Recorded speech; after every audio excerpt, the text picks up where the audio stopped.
Welcome back to the TikTok show. I am your host, Ryan Heelan, and I could not be more excited about today's guest. We have Josh, Jonny, Tom, and Scott from the band The Jacks. Guys, thank you so much for being here. Thanks for having us. Yeah. Thanks.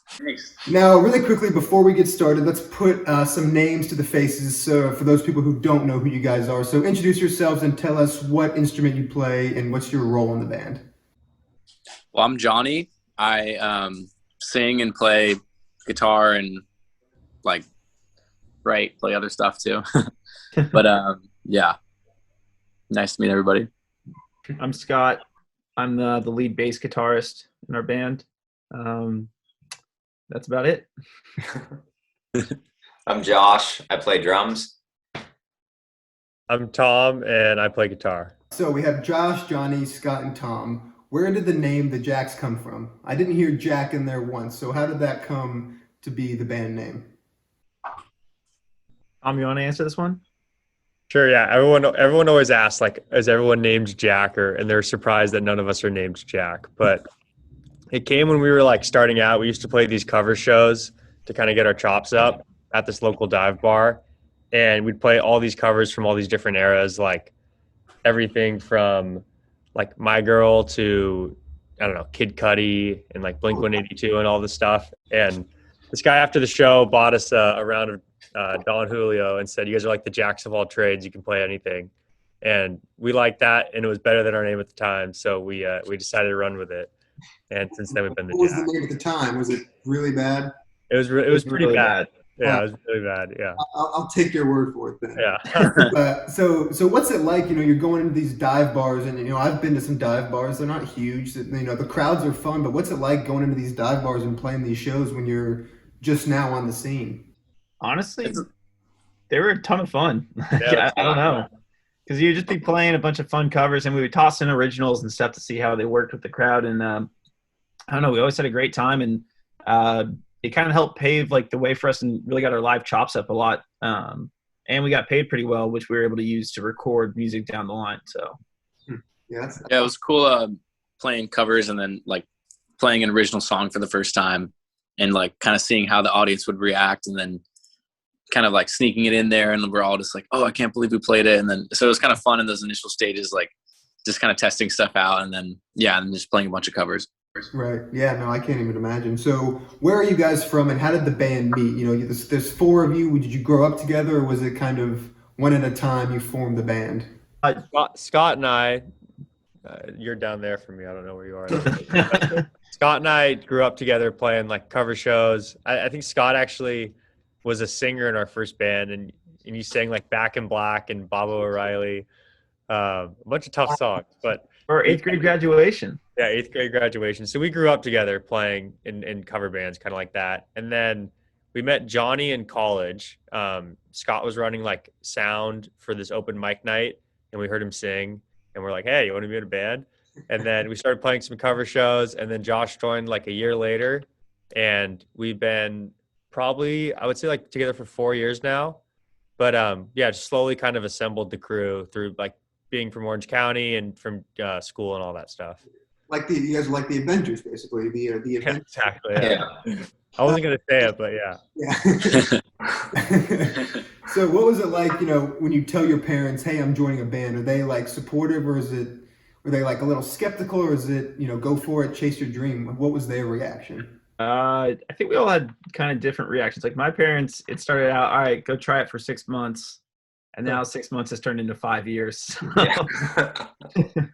Yeah, I was in grad school, and then I was doing the band, and then I was I want to do music full time. And my dad was I don't know, you should probably stick with grad school. My mom's you're going to regret it forever if you don't do music. So they kind of had different opinions, but now they're both fired up.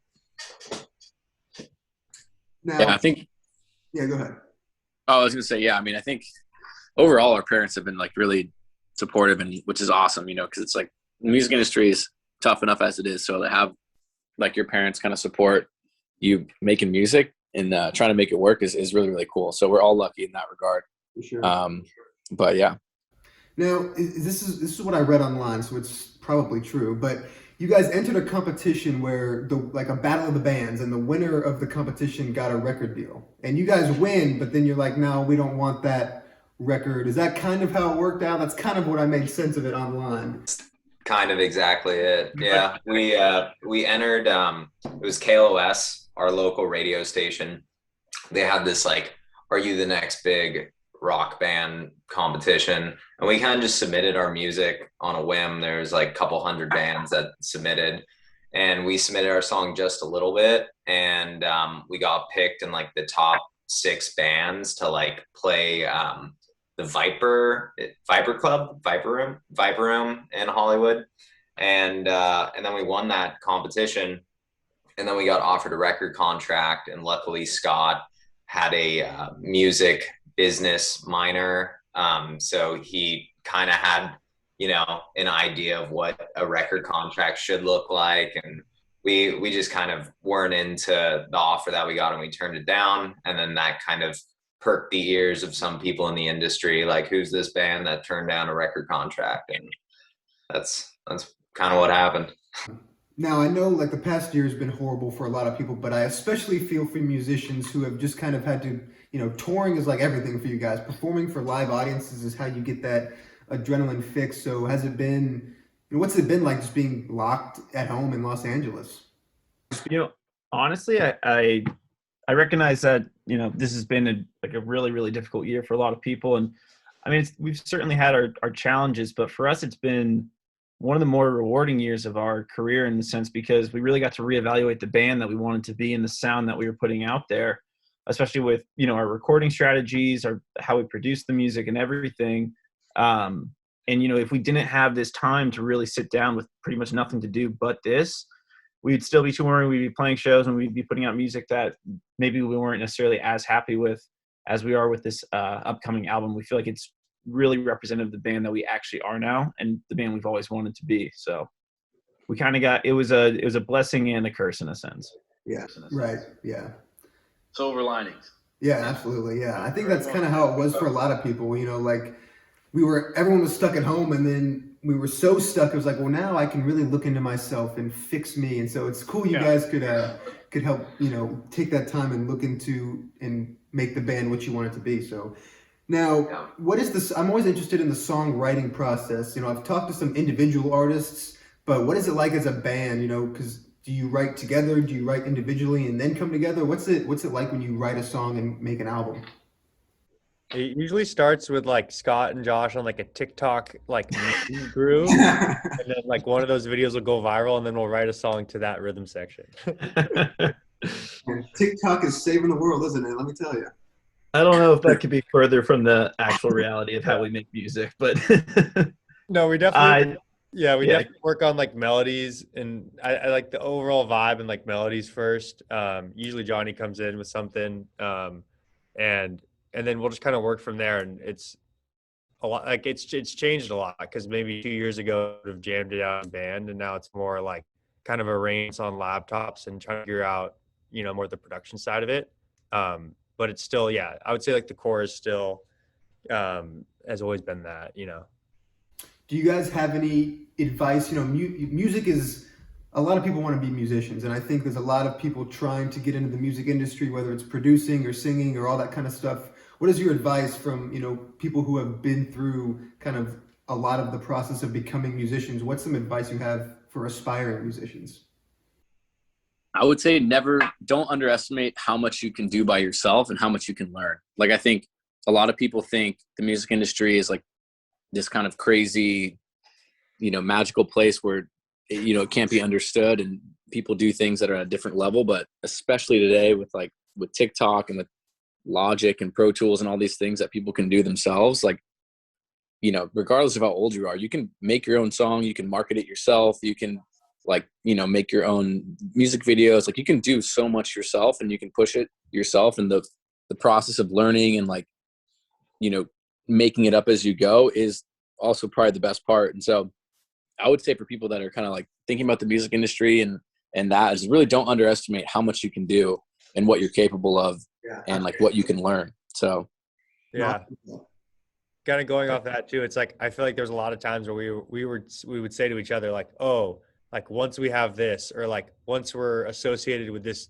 big company, or like once we have like these people on our team, like then we can take the next step. It's like I feel like we've said that our whole lives, and you don't need anybody or anything to like actually succeed. Yeah, no, it was funny because like before quarantine and the whole shutdown, I was like, I want to start a talk show. How do I do it? And should I get on the radio or what? And then quarantine hit, and I was like, you know what? I'm just gonna do it myself. I don't know how, but I'm gonna start doing it, and I'll see where it takes me. And here we are. So yeah, no, I There we agree. go. Yeah, There we exactly. Yeah, I agree 100%. Now, let's go one by one. Who was your musical inspiration? Who was the first person you remember listening to going, I want to be a professional musician?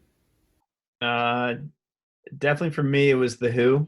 I was obsessed with them. I actually beat Thomas in a bet my freshman year that I could wear a Who shirt to school every single day, and I did. So I was known as the Who kid for a while. Good day for like a week, or are we talking the whole year? No, every single day for an entire year of high school, Scott wore a Who shirt. He got $20, but he lost like any chance with any girl. Yeah, so you got to weigh the pros and cons. Yeah, It was for the who's pride of laughing beating now? Thomas. It was for the pride of beating Thomas.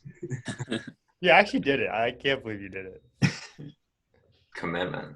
I'll go next just because I'm looking at him. This Zeppelin was my favorite band. That's why there's a poster of them there. But I was obsessed with Zeppelin like my whole life. I still am. Yeah. Yeah. They're the best. I would say for me it was like the Beatles, Paul McCartney, John Lennon. That was kind of when I first really got into like bands with the kind of idea of making music and stuff like that, and then their songwriting and stuff is what really, really spoke to me. So yeah, gotta love the Beatles. Yeah, they're legends. Yeah. I would say Led Zeppelin. Yeah, me and Tom nerd out on Led Zeppelin all the time. But yeah, Led Zeppelin growing up, and my dad and my drum teacher showed me a bunch of different classic rock bands that definitely influenced me. And then growing up in like Orange County, there's always like a lot of local indie bands playing at our local venues. So I'd go out on the weekends with my friends, and that was like really inspiring to get into the music scene. Hey, I know all those bands, so I was kind of worried. I was like, maybe they're going to say somebody I don't know, but I'm still cool. So mark that off. There we go. Now, I don't want to compare you guys to another band, but if you had to say, hey, our music's kind of like a mix between this and this, or if you like them, you might like us, what would you guys say for people who might not know your music yet? I would say our old stuff definitely was kind of more like old school Black Keys, Jack White kind of stuff. And then I think with this new album that we're really excited about is kind of like, a blending of maybe Harry Styles and the Arctic Monkeys, and then like a little bit of the Neighborhood, and honestly, even the Weeknd too. Kind of like definitely wanted to see what we could sound like as a band in 2021. And like, we're just really excited to release music and have people listen to it and kind of just release it into the wild. Every teenage girl just became a fan when you said Harry Styles and The Weeknd, so your marketing is on fire. Harry Styles plus The Weeknd. Yeah, Harry Styles plus The Weeknd. I'll go see that show for sure. Now, before you guys go, where can people find your music, you guys, on social media? If they want to follow you guys, what should they look up? Yeah, we're on Instagram and TikTok. We're just at the Jacks. And then we're on Spotify, Apple Music, Amazon, pretty much any streaming service you can think of. Now, you guys talked about your album coming up. Is there a date on the album or a single? Any news you can give us on the album?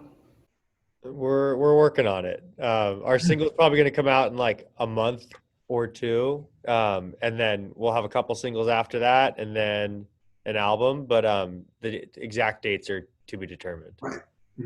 So yeah, The album's coming soon. Follow us on Instagram and TikTok and all that, and then you'll get plenty of notifications when we bring out music. Yeah.